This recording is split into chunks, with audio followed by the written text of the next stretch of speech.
Ayan, so let's go guys. Umpisahan na natin yung pagluluto ng ginisang ampalaya.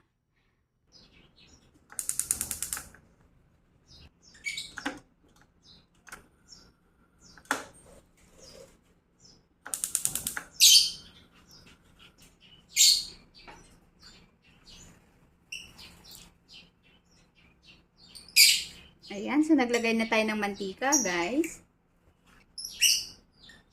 So first na gagawin natin ay ilalagay na natin yung itlog. Magluluto tayo ngayon ng ginisang ampalaya.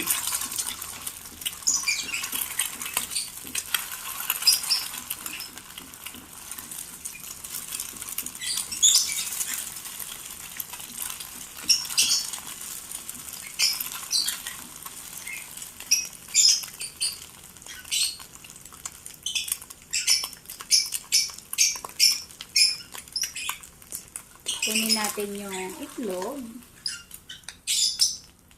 Ayan. Okay. At isunod natin ilagay yung bawang at sibuyas.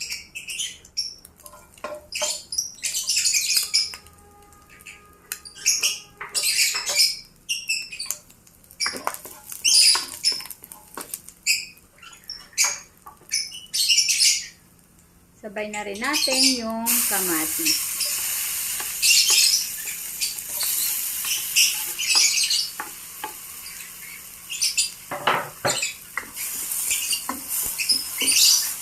At kung sa tingin nyo po ay kulang yung mantika natin, ngayon mag-a-add tayo.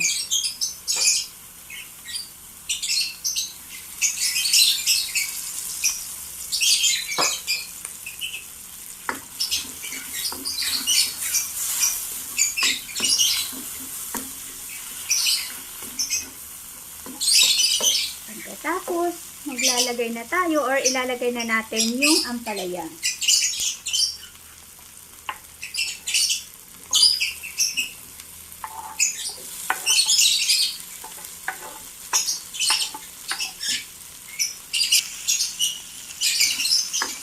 Halo-haloin lang po natin hanggang sa ma-distribute na yung bawang, sibuyas at kamatis sa ating ampalaya.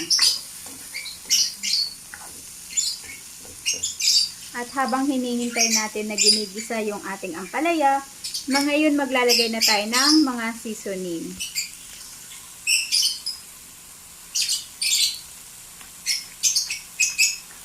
A little bit of paminta and magic sarap.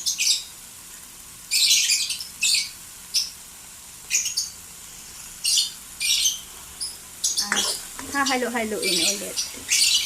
So, sa gulay guys, katulad ng sinasabi ko po sa inyo, mas prepare po namin na half cook lang para mas masarap or mas crunchy at mas feel mo yung pagiging freshness ng gulay.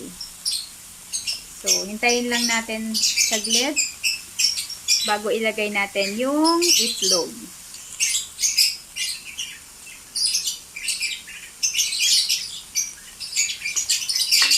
Ayan. So, para sa mas masarap guys na taste ng ating ampalayang gulay, maglalagay po tayo ng pork cubes. Ito ay optional lang naman po.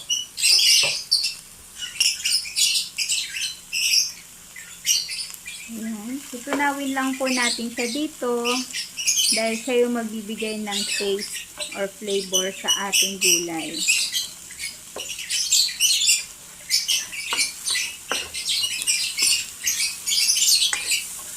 Ayan. So, malapit na maluto guys. At pagpasensyahan nyo na po dahil maingay yung aming mga alagang ibon. So, meron kasi kaming lovebird. At sobrang dami na nila kaya kapag naririnig nila na nagsasalita ako, nag-iingay din. Ayan. So, half cook na guys yung ating ampalaya. Ilagay na natin yung ating itlog.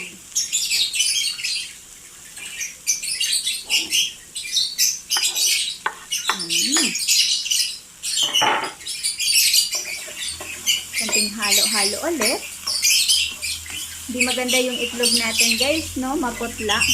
May mga pagkakataon na nakakabili kami ng talagang dark na dark yung pagiging yellow ng itlog.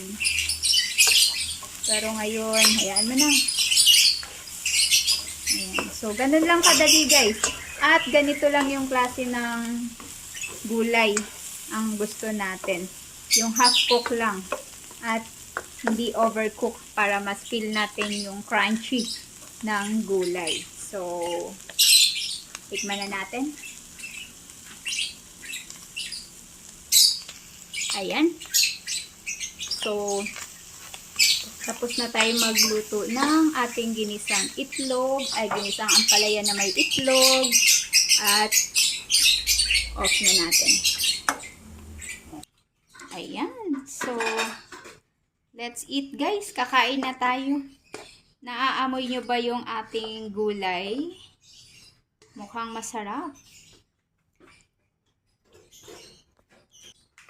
Ayan. So, guys, tapos na tayo magluto ng ating ginisang ampalaya.